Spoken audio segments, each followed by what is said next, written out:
Live from New Delhi, you're watching DD India Live, India's voice to the world with me, Deepika, coming up in the next 30 minutes.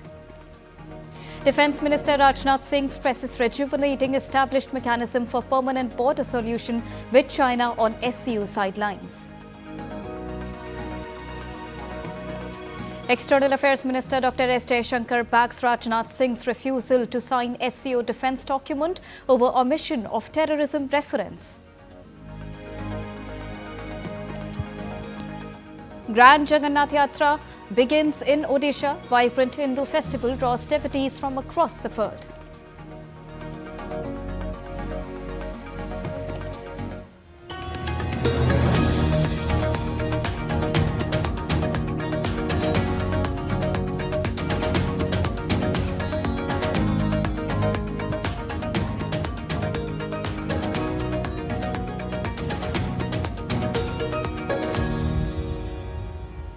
A very good evening to all the viewers joining us at this evening broadcast. To begin with the latest, Defence Minister Rajnath Singh held a bilateral meeting with his Chinese counterpart Admiral Dong Jun on the sidelines of Shanghai Cooperation Organization Defence Ministers meeting in Qingdao, China. The meeting, which was held on Thursday, focused on maintaining peace and tranquility alongside the Indo-China border. Minister Singh acknowledged the work being undertaken by both the sides to bring back semblance of normalcy in the bilateral relationship, emphasizing the need for a structured roadmap to resolve complex issues through permanent engagement and de-escalation. Rajnath Singh also stressed on border management and to have a permanent solution of border demarcation by rejuvenating the established mechanism on the issue. The two ministers agreed to continue consultations. 2025 marks 50 years of the brutal emergency imposed by then Prime Minister of India, Indira Gandhi, to protect herself from the court verdict that ordered her removal from the office. External Affairs Minister Dr. S. Thinking in the current complex situation. External Affairs Minister Dr. S. Jaishankar also thanked him for facilitating the safe evacuation of Indian nationals. Now, as part of India's Operation Synindhu, a special evacuation flight from Armenia carrying 173 Indian nationals living in Iran landed in the national capital late on Thursday evening. Evacuees expressed gratitude to the government for bringing them back safely to India. A total of 4,415 Indian nationals have been evacuated so far under Operation Synindhu. 3,597 Indians were evacuated from Iran, while 818 others were evacuated from Israel using 19 special evacuation flights, including 3 IAF aircraft. Now, 14 overseas citizenship of India card holders, 9 Nepali nationals, 4 Sri Lankan nationals and 1 Iranian spouse of an Indian national were also evacuated from Iran. Moving on, India's iconic Jagannath Puri Yatra is underway in the eastern state of Odisha, drawing devotees from across the world. For 9 days, millions witnessed Lord Jagannath, Balabhadra and Subhadra journey from Jagannath Temple to Gundicha Temple in massive ornate wooden chariots, symbolizing a visit to their aunt's abode. Dating back to the 12th century, this ancient procession celebrates unity and equality.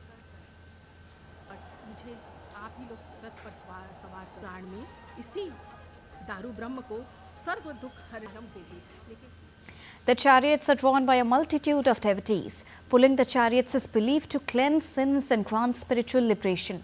The festival will be concluding with the Bahuda Yatra on the 5th of July. The festival embodies devotion, cultural heritage and communal harmony.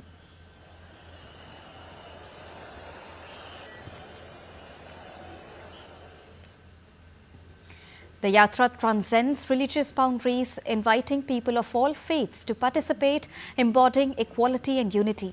Pulling the chariots is considered a sacred act, believed to absolve sins and grant moksha or spiritual liberation.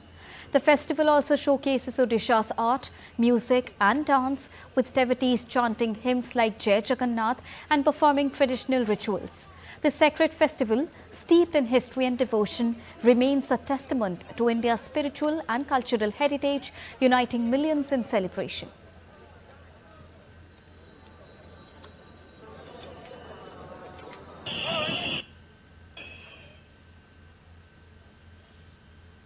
President Draupadi Murmu extended her wishes on the Rath Yatra. She wrote on X, and I quote, "On the occasion of the sacred Rath Yatra, I extend my heartfelt greetings to the devotees of Lord Jagannath residing in India and abroad. Millions of devotees attain a divine experience by having the darshan of the revered deities Balabhadra, Lord Sri Jagannath, Goddess Subhadra and Chakraraj Sudarshan seated on the chariot. The human-like divine play of these godly forms is the speciality of the Rath Yatra. On this auspicious occasion, my prayer to Lord Sri Jagannath is that an atmosphere of peace, friendship and affection prevails throughout the world." Unquote.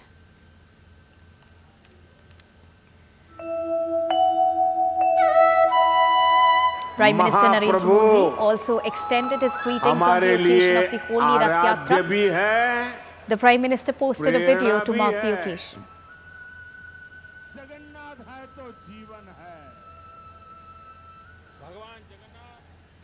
On the auspicious occasion of Rath Yatra, Home Minister Amit Shah participated in the Mangal Aarti at Sri Jagannath Temple in Gujarat's Ahmedabad.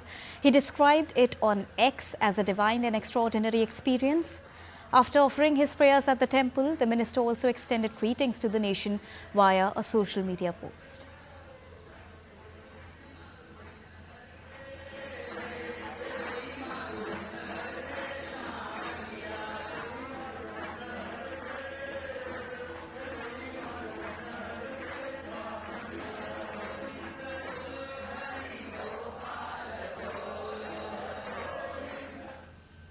Vibrant celebrations filled Digha's Jagannath Temple in West Bengal as devotees joined the Jagannath Rath Yatra. With fervent chants, they pulled the grand chariots of Lord Jagannath, Balabhadra and Subhadra through crowded streets. Colourful processions, traditional music and shared devotion created an atmosphere of unity, joy and spiritual reverence.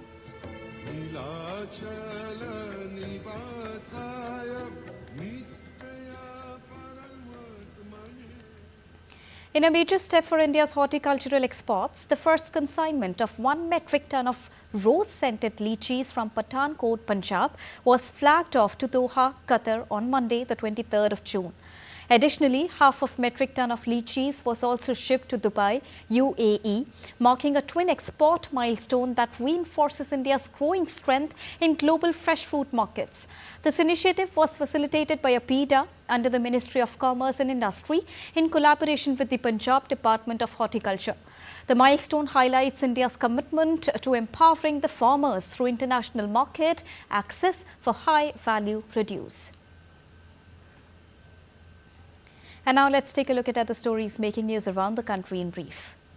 Delhi's Chief Minister Rekha Gupta on Friday flagged off 105 new saffron-coloured electric buses under Devi or Delhi EV Interconnector Scheme and inaugurated a newly constructed bus depot in Narela, calling the developments a step towards cleaner and more efficient public transport in the capital. Ahead of the commencement of the Holy Amarnath Yatra, security has been heightened in Jammu and Kashmir's Paltal, which is the base camp for the Yatra. The Yatra is scheduled to begin from the 3rd of July this year.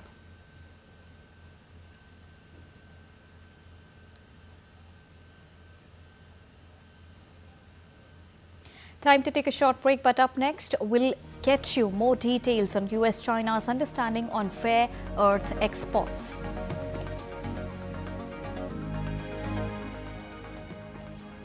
And Germany moves to crack down on Chinese AI app Deepseek over data protection concerns.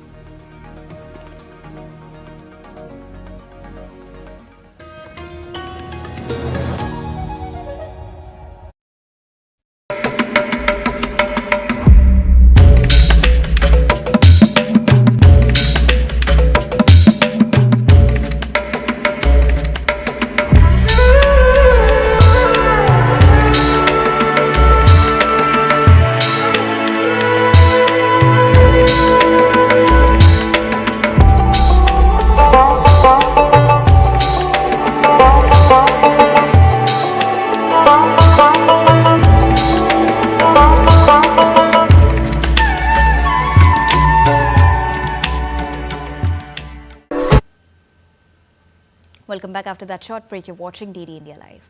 Well, Germany has moved to crack down on Chinese AI app Deepseek over data protection concerns. The country's data protection commissioner has formally asked Apple and Google to remove the app from their German stores, alleging it illegally transferred user data to China. The commissioner says Deepseek failed to comply with European Union data transfer rules despite warnings in May. Deepseek is already under scrutiny in the US and banned in Italy, blocked from government devices in the Netherlands as well. Well, the number of insolvent German companies has risen to the highest level in 10 years as Europe's biggest economy continues to struggle. Joining us with more is DW correspondent Chiponda Chimbelu from Berlin. Good evening, Chiponda. What do the latest figures show? Thanks for having me. Well, during the first half of this year, 11,900 companies were registered as insolvent. So that means that they were unable to meet their financial obligations. And that is according to data from Credit Reform, which is a company that provides debt collection services. Now, the latest figure is 9.4% higher than it was during the same period of last year. Businesses in Germany are still struggling with low demand, rising costs, and uncertainty, mainly due to the US's unpredictable trade policies. Now, for companies that were already financially overstretched, the situation has become harder, and that is because they cannot easily get access to credit, also because of high interest rates. And that is why the number of firms becoming insolvent is at a decade high. Now, despite hopes of an economic resurgence with a new government, Germany is still stuck in an economic and structural crisis, Credit Reform says. But Chiponda, how is the insolvency trend affecting the economy?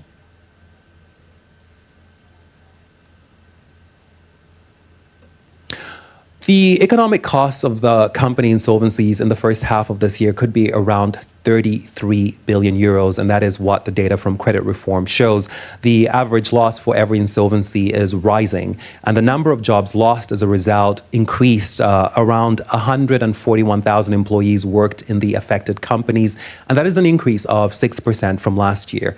Now, the insolvency trend goes beyond business. The number of people who are also insolvent rose more than 6% in the first half of this year. The rising cost of living in Germany is hurting individuals, but it will be unlikely that that will be changing anytime soon because one of the drivers of the rise of the cost of living is the housing crisis. But construction of homes will not pick up anytime soon. As an industry, construction had the third highest insolvencies due to rising costs linked to materials, personnel, materials costs, and of course, personnel and interest rates. So the trends affecting companies are also having an impact on ordinary Germans.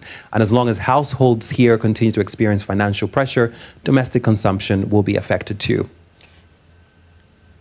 So when can a turnaround be expected, Chiponda?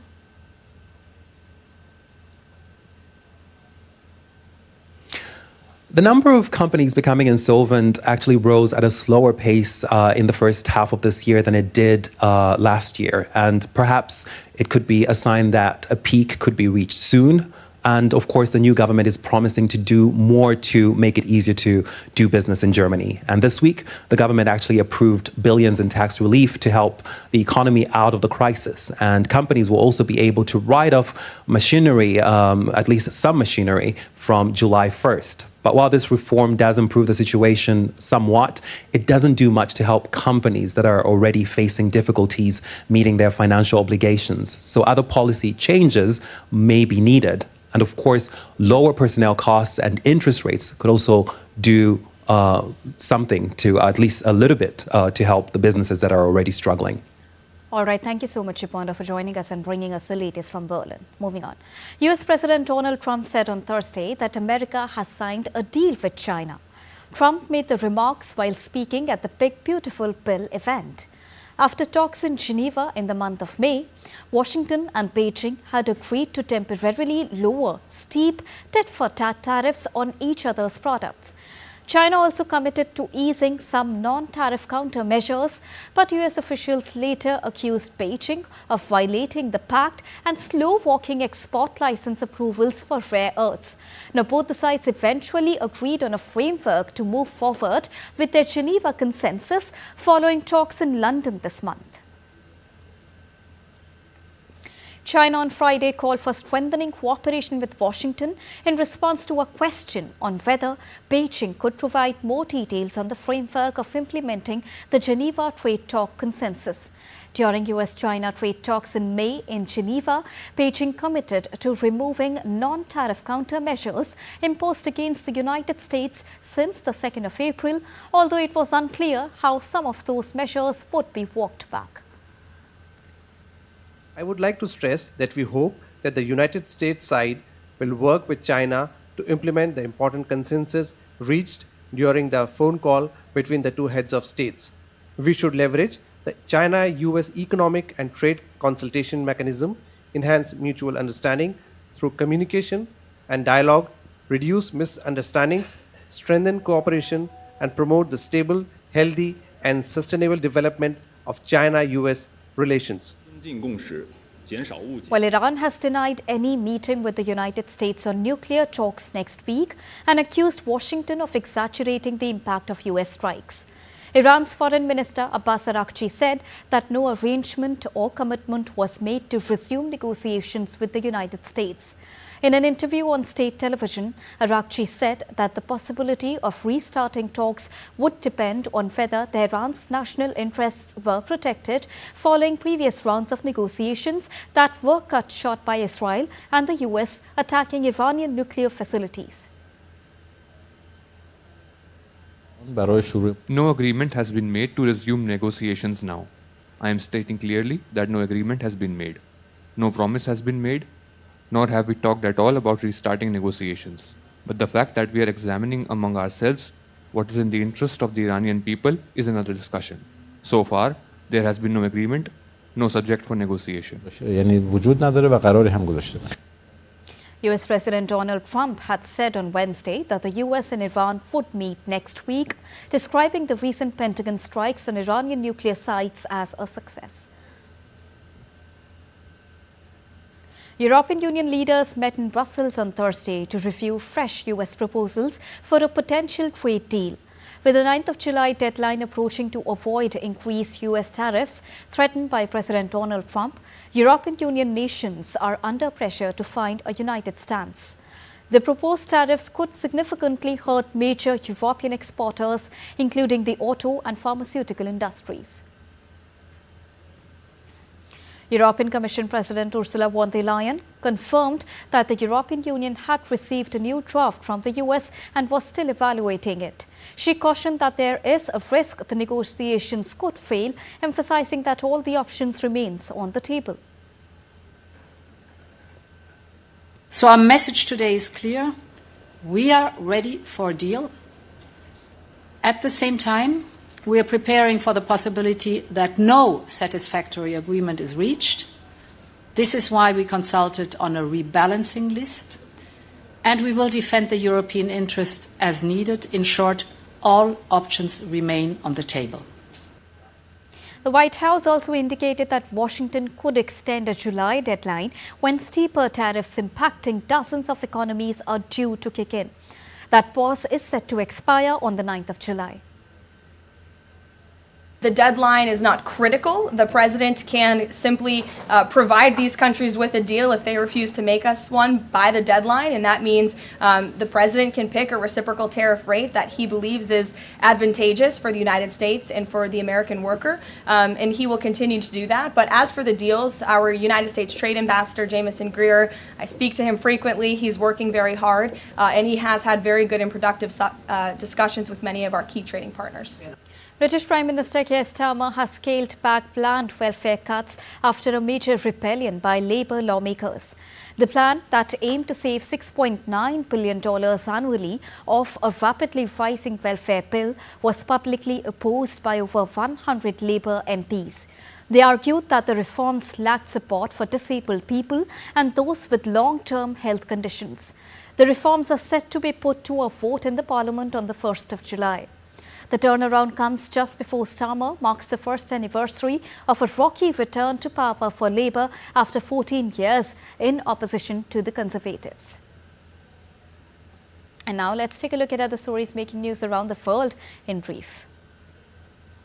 Hundreds of professors and students held a candlelight march through Buenos Aires, Argentina, against President Javier Milei's sweeping education cuts. Nationwide protests erupted as demonstrators demanded better pay for university staff and the passage of a university funding law.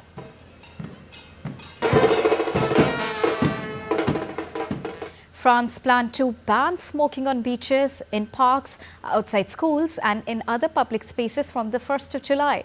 The aim is to lower the risk of cancer and create a tobacco-free generation. The ban will exempt cafe outdoor terraces and will not apply to electronic cigarettes.